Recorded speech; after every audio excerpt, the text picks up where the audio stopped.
Regardez, là-haut, il y a une cigogne.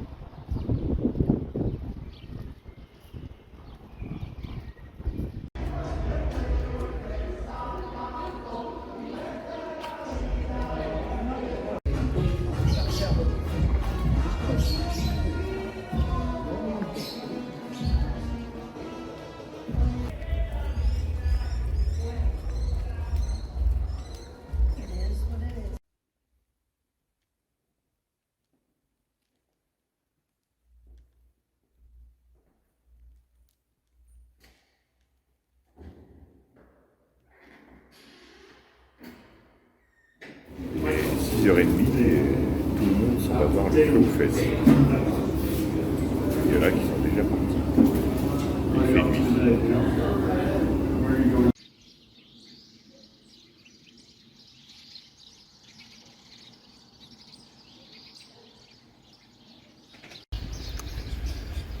C'est parti pour 22 km jusqu'à Estella. Par cette nuit, j'ai pas trop mal dormi. Et à 6h du matin, la lumière s'est allumée. Ah, du coup, je me suis levé. J'ai pris le temps de prendre mon petit déjeuner et de laisser partir la meute.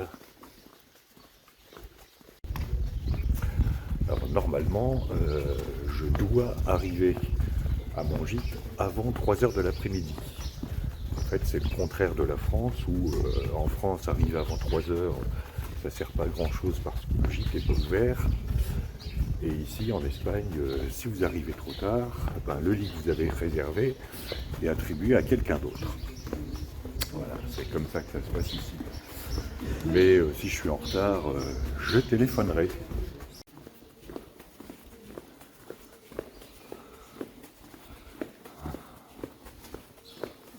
Alors, le centre de Puente la Reina est plutôt sympathique.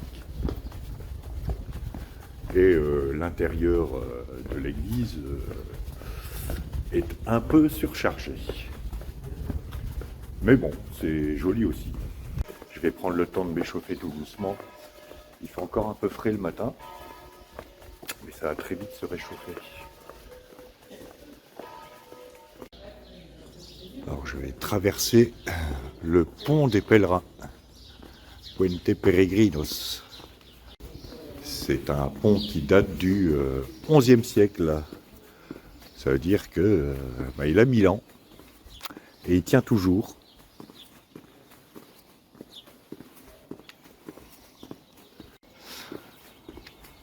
Il a été construit par une reine et c'est lui qui a donné le nom à la ville, Puente la Reina, le pont de la reine.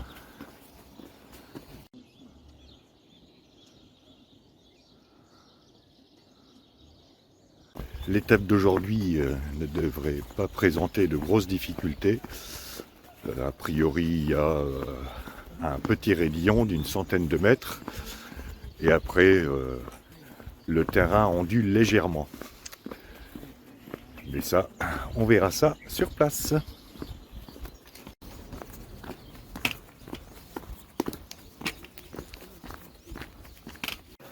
Ah, voilà Sonia la Suissesse qui est en train de parler à la Guardia Civile. Alors la voiture de la Guardia Civile qu'on vient de voir fait partie du département de protection des pèlerins. Et ouais, ici on est protégé par la Guardia Civile.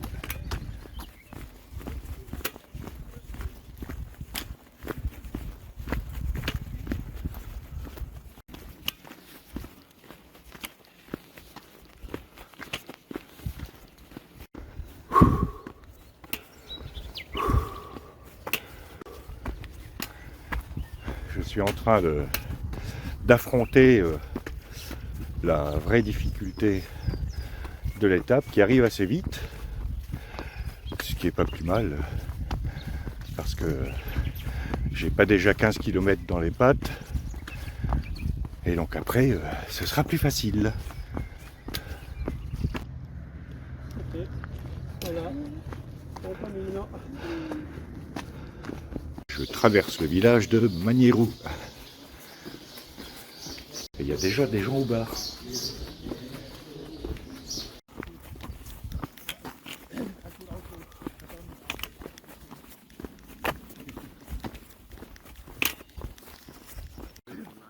Et en face, là-bas, c'est le village de Sirouki.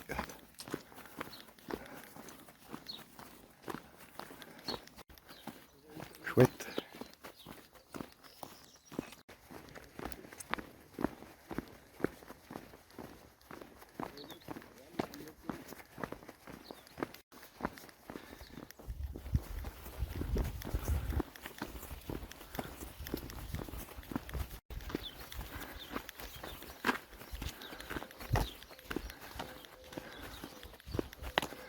Sirouki.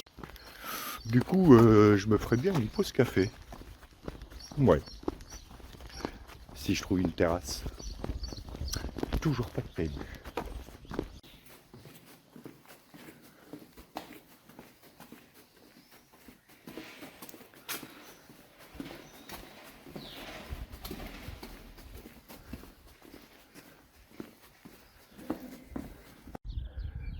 Bon, 9h30.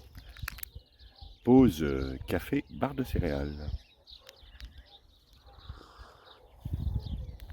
Il commence à faire chaud.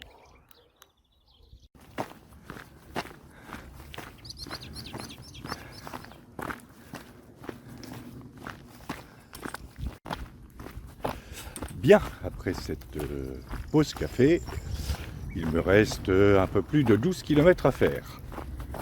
Et il est 10h, donc si tout va bien, je devrais arriver avant 15h. J'ai vu passer 3 cyclistes français qui font le chemin à vélo, donc logique, parce que ce sont des cyclistes. Et dans la petite montée que je viens de passer, il y en a un qui a fait tomber sa gourde. Et du coup, j'ai eu droit à une belle série de jurons en français.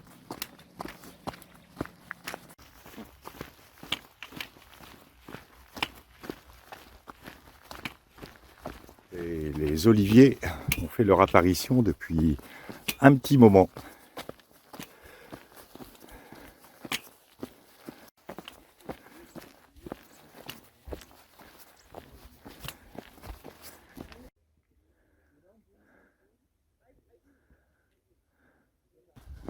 Alors depuis l'entrée en Espagne, on trouve régulièrement, que ce soit dans les églises ou là en libre service, des endroits où on peut tamponner sa crédentiale, qui du coup en perd toute signification puisque c'est un tampon par jour ou 2 par jour pour les 100 derniers kilomètres, pour que les Espagnols puissent avoir leur Compostela. Et j'ai vu pas mal de Coréens motorisés s'arrêter à chaque fois pour tamponner leur crédentiale afin qu'elle soit bien remplie. Inutile de dire que si je fais ça, je n'aurai pas assez de 3 crédentiales.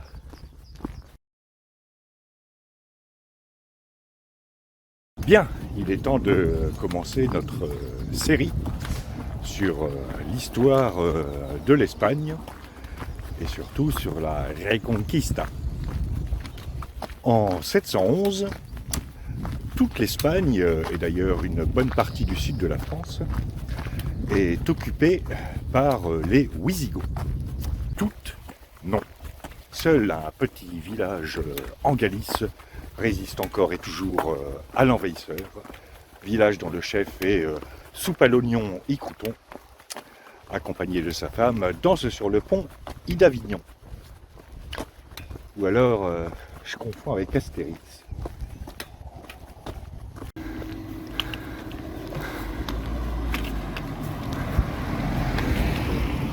Donc, en 711, la péninsule ibérique est aux mains des Wisigoths.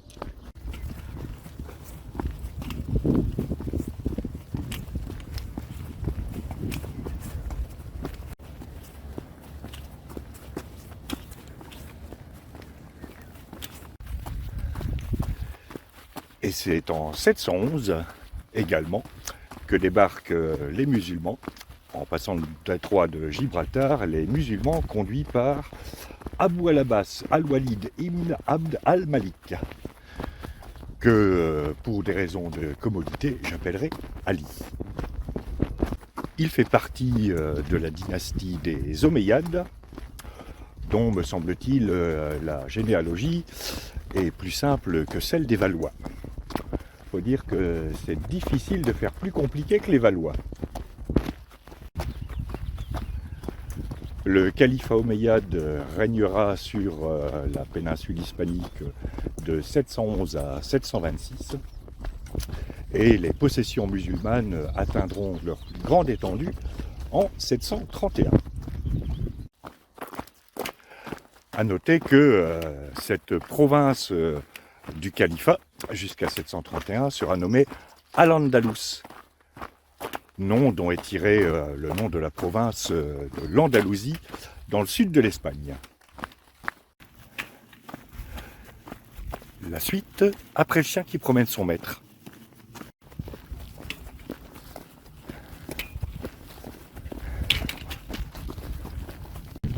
Je viens de dépasser des Italiens qui m'ont donné un morceau d'asperge cru. Le mange très bon. Le califat des Omeyyades est supplanté par le califat des Abbassides en 750, notamment lors de la bataille de Zab. Tout ça pour une sombre histoire de lien de parenté avec Mahomet. Les Abbassides disant aux Omeyyades moi, mon lien de parenté avec Mahomet, il est plus proche que le tien, donc le pouvoir pour toi, ce sera Potzab. Voilà, ça c'est fait. Et donc en 750, la province de Al-Andalus s'émancipe du califat des Abbassides. Ça me rappelle un peu la dispute entre les Valois et les Plantagenets vis-à-vis des liens de parenté avec le roi. Comme quoi, chrétiens ou musulmans, c'est kiff-kiff. La suite, après les toilettes publiques. Bah oui, moi aussi j'ai des besoins. La suite, après la pause banane.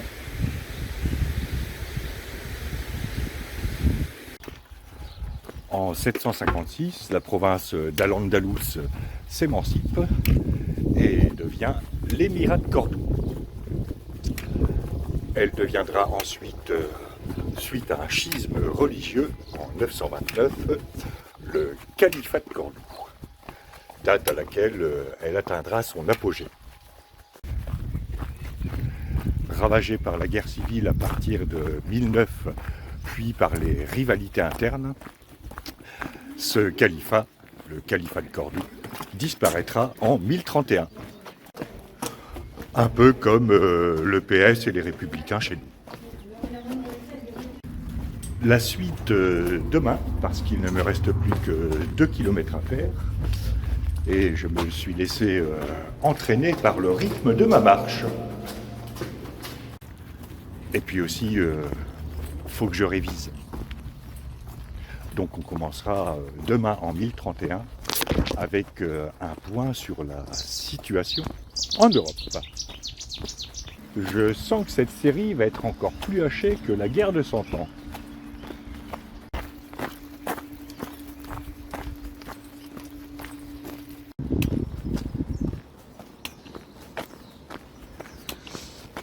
Voilà, je dois arriver à Estella en passant à côté de cette usine qui fabrique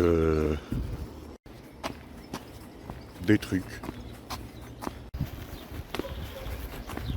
Voilà, j'arrive à Estella.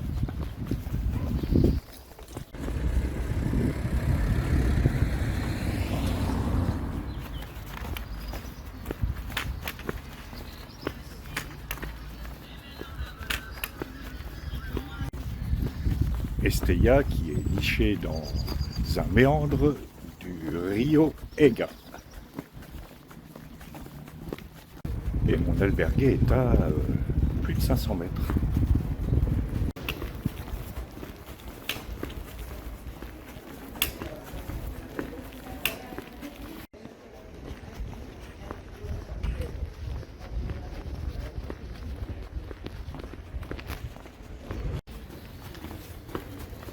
J'ai l'impression que la ville est toute en longueur.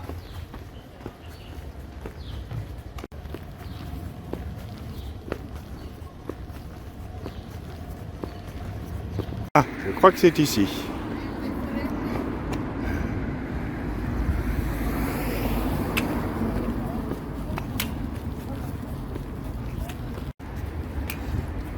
Et je crois qu'elle est tenue par les moines capucins. Mince, ça sent le pain sec et l'eau, ça.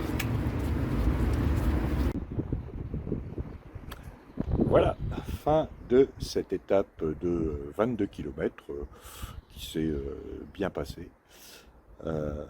J'ai dépassé au fur et à mesure des trains de marcheurs. Je vais éviter de les appeler des pèlerins. Et puis j'ai retrouvé mes Coréens.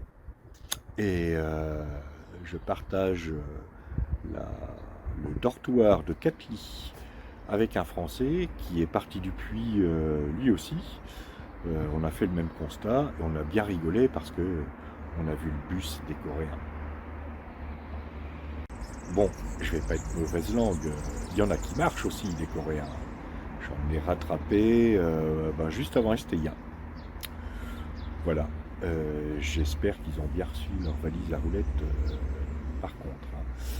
Qui sont bookés, j'ai regardé les étiquettes, jusqu'à Saint-Jacques-de-Compostelle.